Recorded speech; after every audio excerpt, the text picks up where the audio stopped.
Good evening students, welcome to my channel Easy Geometry with Raj. Today we are going to learn the practice set number 2.2. Question number first. चला बघूया पहिला प्रश्न. If line M is parallel to line N, जर line M आणि N parallel असतील तर या ठिकाणी आपल्याला माहित आहे की ज्यावेळेस दोन लाइन्स पॅरलल असतात, when two lines are parallel then the all corresponding angles are congruent, all alternate angles are congruent and all pairs आपण म्हणतोय all pairs of corresponding angles congruent, all pairs of alternate angles are congruent and all pairs of interior angles are supplementary. याला आपण म्हणतो property of corresponding angles असतील तर property of corresponding angles, interior angle असतील तर property of interior angles. आता या ठिकाणी खरं तर तुम्हाला फक्त करेक्ट अल्टरनेटिव्ह चूज करायचं आहे, पण एक्झाम्पल कसं सॉल्व्ह करायचं हे तुम्हाला माहित असेल तर तुम्ही अल्टरनेटिव्ह शोधू शकतात. म्हणून मी तुम्हाला सॉल्व्ह करून देताना एक्झाम्पल सॉल्व्ह करून देतो. तुम्ही फक्त उत्तर लिहिताना फक्त अल्टरनेटिव्ह टिक करायचं आहे किंवा लिहायचं आहे आन्सर फक्त. हे लक्षात ठेवा, पूर्ण एक्झाम्पल सॉल्व्ह करायची गरज नाहीये, पण आन्सर कसं आलं हे समजण्यासाठी आपल्याला अगोदर ते सॉल्व्ह करावं लागेल. मग बघा, line M is parallel to line N. मग आपण या ठिकाणी काय वापरणार आहे, ही जी पेअर दिसते आपल्याला 3x आणि x ही इंटेरियर अँगलची पेअर दिसते, म्हणून आपण वापरणार bye using property of interior angles. Bye using property of interior angles. जेव्हा लाइन्स पॅरलल असतात त्यावेळेस इंटेरियर अँगल काय असतात, सप्लिमेंटरी, म्हणजे दोघांची बेरीज 180. 3x plus x is equal to 180 degree. Therefore दोघांची ॲडिशन, आता ॲडिशन करताना याचा कोइफिशियंट 3 आहे आणि याचा काहीच नाही म्हणजे 1 आहे. मग ॲडिशन करताना 3 + 1 that is 4x is equal to 180 degree. 4 ने इकडे डिवाइड करा, x equal to 180 upon 4. Therefore x is equal to 45. x ची व्हॅल्यू किती आली, 45, आणि तो ऑप्शन आहे आपला सी. म्हणून आन्सर लिहिताना फक्त एवढंच लिहा, आन्सर ऑप्शन सी. हे उत्तर नाही लिहायचं, लिहिताना एवढं लिहायचं फक्त.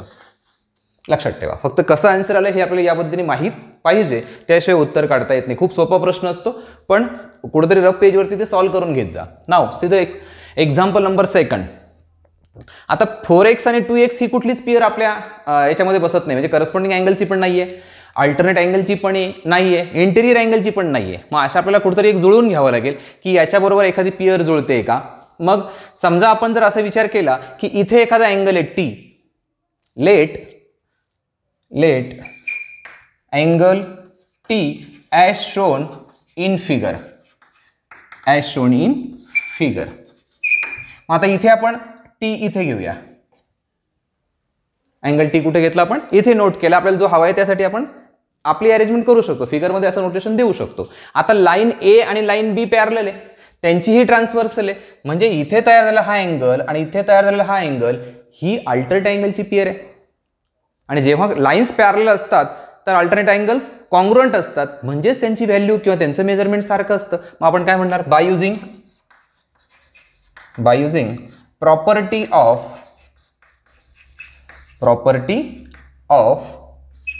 Alternate angles. अल्टरनेट अँगल्स जर प्रॉपर्टी आपण वापरली तर काय होईल, या दोघांचं मेजरमेंट सारखं. Therefore 4x is equal to T. हे दोन्ही सारखे, दोघांचं माप सारखं. आता टी आणि 2x ही लिनियर अँगलची पेअर आहे, अँगल्स लिनियर पेअर आहेत, बरोबर आहे. आणि जेव्हा ते अँगल्स लिनियर पेअर असतात त्यावेळेस त्यांची addition 180 degree. Angle T plus angle 2x is equal to 180 degree. याला कारण देता येईल angles in linear pair. Angles in linear pairs.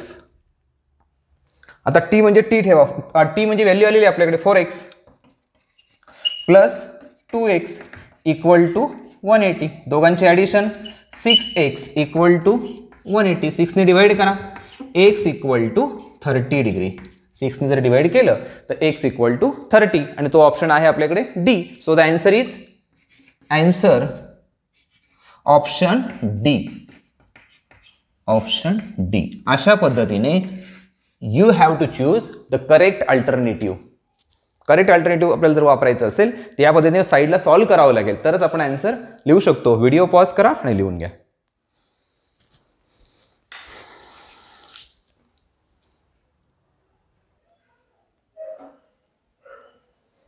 Let us see the next example. We have given line P is parallel to line Q and these two lines T and S are the transversal of these two parallel lines. We have to find out angle X and angle Y. आपल्याला find out करायचं आहे angle X काय असेल आणि angle Y काय असेल. मग आपण आपल्या थोडंसं सिम्प्लिफिकेशनसाठी इथे या फिगरमध्ये एक अँगल A दाखवूया आणि दुसरा अँगल B दाखवूया. तर अँगल A कुठं दाखवायचा. Suppose this is angle A. 40 डिग्रीचा जो लिनियर पेअर असेल त्याला ए मानलं आणि इथे हा जो दिसतोय याला मी बी मानलं.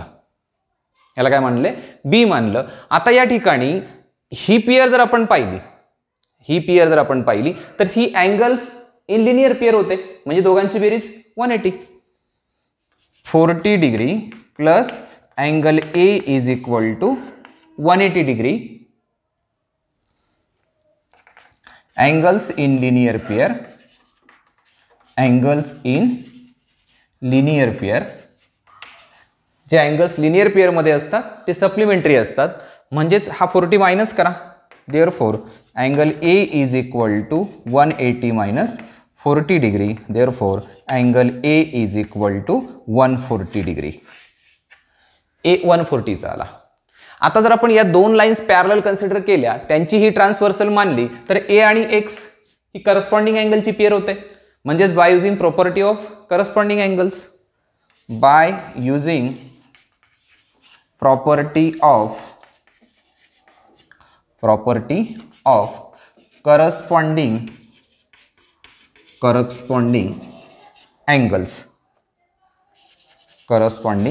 Angles. Angle A is equal to angle X is equal to 140 degree.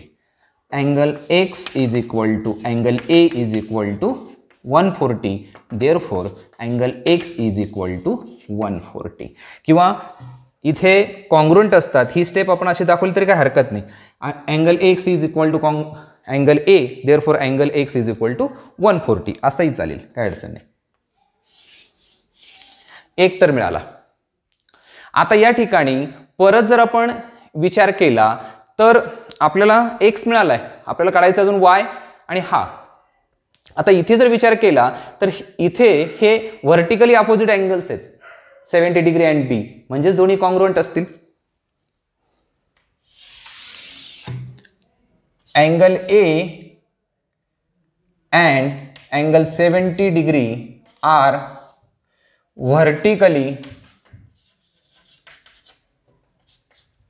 vertically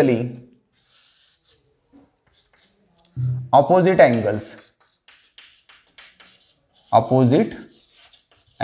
म्हणजेच दोघांचं मेजरमेंट सारखं म्हणून angle B is equal to 70 degree. B 70 मिळाला. परत ह्या दोन लाईन्स पॅरलल आहे त्यांची ही ट्रान्सव्हर्सल आहे तर वाय आणि बी ही इंटिरियर अँगलची पेअर तयार झाली. जेव्हा लाईन्स पॅरलल असतील तर इंटिरियर अँगल्स सप्लिमेंटरी दोघांचे addition 180. Angle B plus angle Y is equal to 180 degree. Reason द्यायचं असेल तर आपण अगोदर असं रिझन देऊ शकतो पण पुढे दिले तरी चालतं. मग काय लिहिणार इथे bye using property of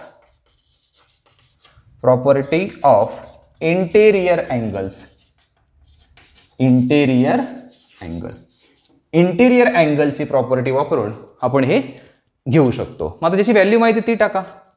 B is 70 degree plus angle Y is equal to 180. 70 minus करा. Angle Y is equal to 180 minus 70 degree. Therefore angle Y is equal to 110 degree.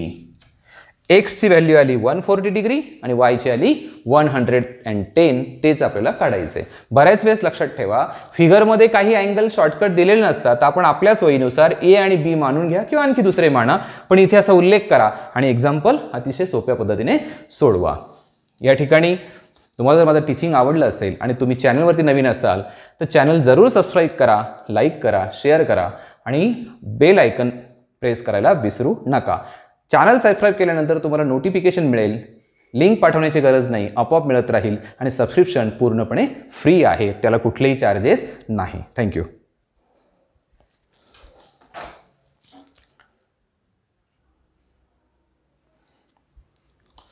Let us see the example number 3. We have given line P is parallel to Q and these two lines L and M are also parallel to each other and they are transversals. म्हणजे आपण जर सुरुवातीला असं consider केलं की ही जी line आहे P आणि Q त्यांची ट्रान्सव्हर्सल L आहे.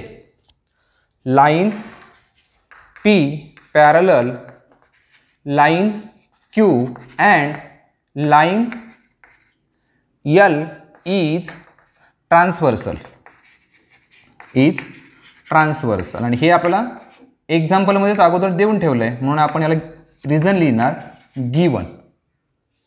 याचं रिझन काय लिहिणार आपण गिवन. मग आता ह्या दोन लाईन्स पॅरलल आहेत, ज्या उभ्या आहेत, ज्या व्हर्टिकल आहेत त्या पॅरलल आहे आणि ही त्यांची ट्रान्सव्हर्सल झाली तर एटी आणि ए ही इंटिरियर अँगलची पेअर तयार होते आणि जेव्हा लाईन्स पॅरलल असतात तर इंटिरियर अँगल सप्लिमेंटरी असतात. By using property of interior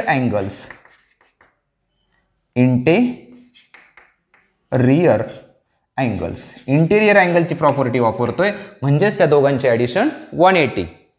angle A plus 80 degree is equal to 180. हा 80 तिकडे सबस्ट्रॅक्ट करा. Angle A is equal to 180 minus 80. Therefore, angle A is equal to 100 degree. The first value. पहिली value आपल्याला काय मिळाली 100 degree. आता हा A मिळाला. नंतर 80 आणि E हे व्हर्टिकली अपोजिट अँगल्स आहेत. Angle E and angle 80 degree are vertically opposite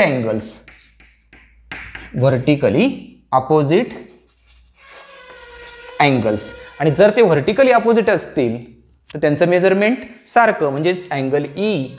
therefore angle E is equal to 80 degree.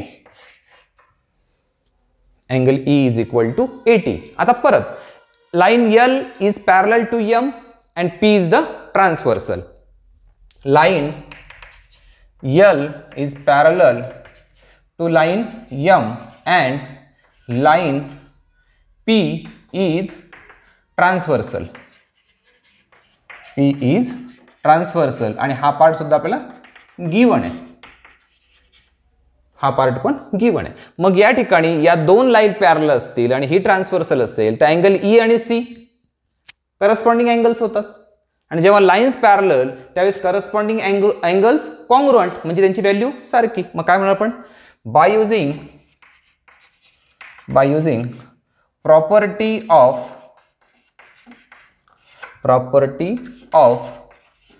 Corresponding angles angle E is equal to angle C किंवा कॉन्ग्रुअंट म्हणा. Angle E is congruent angle C म्हणजेच त्यांचं measurement सारखं आणि Eचं आलं होतं 80 degree म्हणजे C सुद्धा angle C is equal to 80 degree. E is equal to 80 degree. आता E वरून C मिळाला 80 डिग्री. आता C वरून B मिळेल. पुन्हा या दोन lines line P and Q are parallel ही करस्पॉन्डिंग अँगलची पेअर झाली. Line P and Q are parallel म्हटलं तरी चालेल. लाईन P पॅरलल ती साईन द्या, त्याचं दोन व्हर्टिकल लाईन्स म्हणजे पॅरललचं साईन आहे. Line P parallel line Q and line P parallel Q and line M is transversal. M is trans, थोडं सेपरेट लिहा व्यवस्थित, इज ट्रान्सव्हर्सल. हे सुद्धा गिवन आहे, अगोदरच एक्झाम्पलमध्ये आपल्याला देऊन ठेवलंय, म्हणून त्याचं रिझन आपण लिहितोय गिवन. आता हे सगळं जे येतंय ना, आपण प्रत्येक ठिकाणी इथं रिझन लिहितोय, इथं रिझन लिहितोय, त्याचं कारण असं आहे, त्यांनी सांगितलं जस्टिफाय युअर अँसर्स. जेव्हा असं म्हटलं जातं जस्टिफाय युअर अँसर्स, याचा अर्थ असा होतो की त्याला काहीतरी रिझन द्या, कशामुळे आपण ते घेतोय.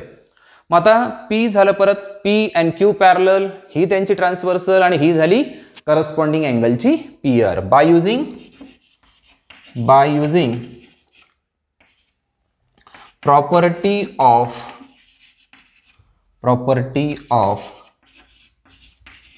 corresponding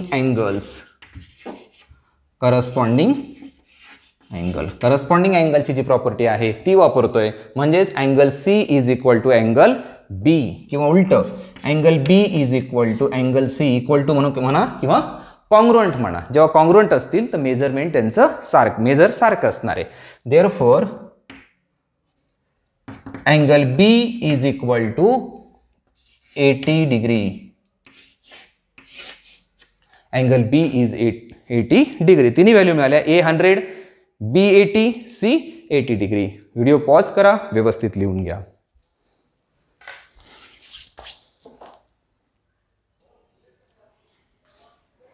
Okay, now see the next example 4. It is given as a star. Star means hot question. Hot म्हणजे काय, हायर ऑर्डर थिंकिंग, ज्याला आपण म्हणतो थोडंसं काठिण्य पातळी ज्याची आहे, डिफिकल्टी थोडीशी जास्त असणार आहे. पण जरी वाटत असलं तर तो एकदम इझी क्वेश्चन आहे. या स्टारवरती जाऊ नका. आता एक लक्षात घ्या, line A is parallel line B. हा गिवन पार्ट आहे, बरोबर आहे. Line A parallel line B हा गिवन आहे, आणि यल त्यांची ट्रान्सव्हर्सल आहे. And line L is transversal. मग आता ही जी पेअर तयार झाली कोणती बघा, हा आणि हा, हे सरळ सरळ आपल्याला काय दिसत आहेत, दोन्ही लाईनच्या अप्पर साईडला आणि ट्रान्सव्हर्सलच्या एकाच साईडला. म्हणजे ही पेअर झाली करस्पॉन्डिंग अँगल्स. लाईन्स दोन्ही पॅरलल आहे म्हणजे करस्पॉन्डिंग अँगल्स कॉन्ग्रुएंट असतील, त्यांचं मेजरमेंट सारखं असेल. म्हणजेच bye using property of corresponding angles, bye using property of corresponding angles, म्हणजेच हे दोन अँगल काय झाले, कॉन्ग्रुएंट, म्हणजेच त्यांचं मेजरमेंट सारखं. Angle X is equal to 105.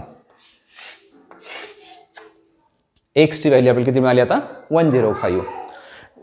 परत याचा विचार केला तर हे व्हर्टिकली अपोजिट आहे. Angle X and angle Y are vertically opposite.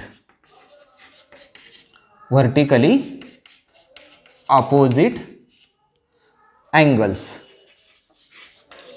आणि ते अँगल जर व्हर्टिकली अपोजिट असतील तर कॉन्ग्रुएंट असतील.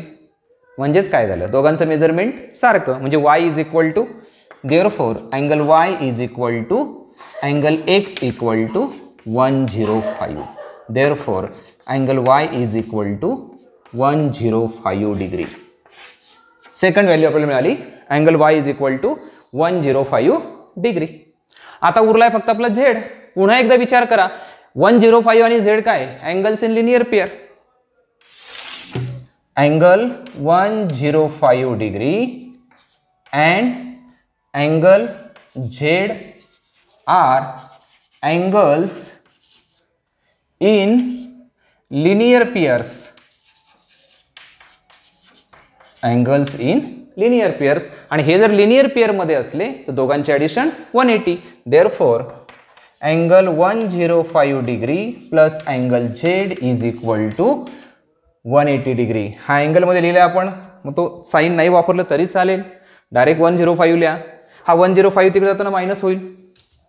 Therefore angle z is equal to 180 degree minus 105. Therefore angle z is equal to 75 degree is the final answer. जरी इथे star असला तरी घाबरून जाऊ नका. फक्त ज्या कन्सेप्ट आपल्या आहेत त्या कन्सेप्ट एकदा डोक्यात ठेवा. कुठलंही एक्झाम्पल अवघड नाही. व्हिडिओ पॉज करा, व्यवस्थित लिहून घ्या.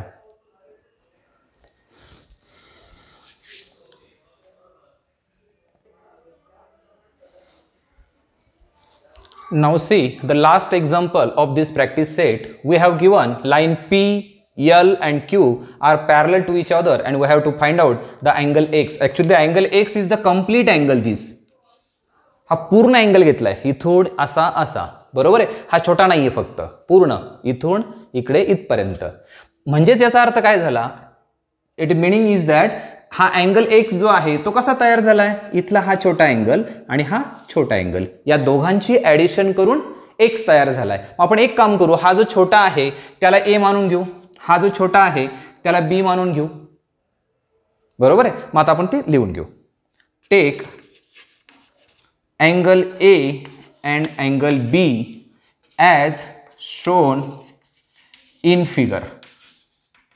पुन्हा लक्षात घ्या, हा स्टार क्वेश्चन आहे, हॉट क्वेश्चन आहे. म्हणजे तुम्हाला सरळ सरळ फॉर्म्युला वापरून काही जमत नाही. हे जे मी मानतोय ना ए आणि बी, हेच ते स्टारचं कारण आहे, हेच त्यातला हॉटनेस आहे. हॉटनेस लक्षात आलाय का. हायर ऑर्डर थिंकिंग तीच आहे की तुम्हाला हे समजलं पाहिजे की हे केलं तर आपलं आन्सर सोपं होतं आणि ते फिगरमध्ये दिलेलं नसतं. अशा वेळेस we have to construct that. Take the construction, do the construction.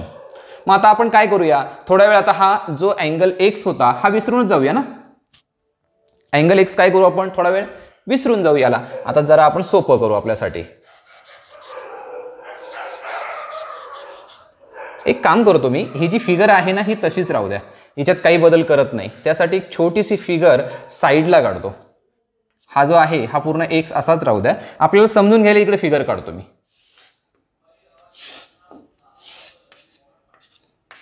या पद्धतीने थोडंसं बाजूला घेतो.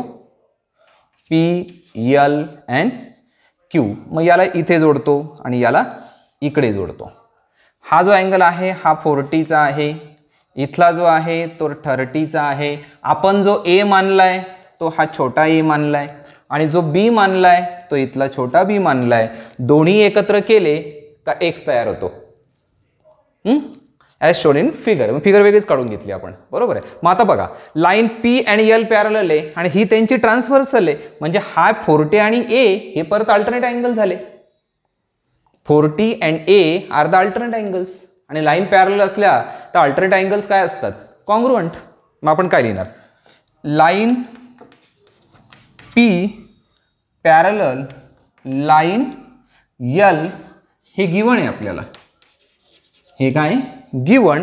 आणि म्हणून ही त्यांची ट्रान्सव्हर्सल आणि अँगल 40 आणि ए काय झाले अल्टरनेट अँगल्स. मग आपण काय वापरणार, bye using property of alternate angles. Property of alternate angles. मग काय होईल, ए पण 40 या ठिकाणी 40 ए म्हणजे ए ची व्हॅल्यू 40 होईल. Therefore angle A is equal to 40 degree. एक आपल्याला मिळाला. आता ह्या दुसऱ्याचा विचार करूया बीचा, त्यालाही तेच वापरावं लागणार आहे. म्हणजे आपण काय म्हणणार, line L parallel Q. Line L parallel to line Q आणि हे पण आपल्याला दिलेलं आहे म्हणून आपण याला रिझन देणार गिवन. रिझन काय त्याचं, गिवन. मग आता परत ही जोडी खालच्या दोन लाईनचा विचार करतोय, ही ट्रान्सव्हर्सल आहे म्हणजे हे परत क्रॉस झाले, बी अँड 30 म्हणजेच परत अल्टरनेट झाले. लाईन पॅरलल येते, अल्टरनेट अँगल्स कॉन्ग्रुएंट आहे. Bye using property of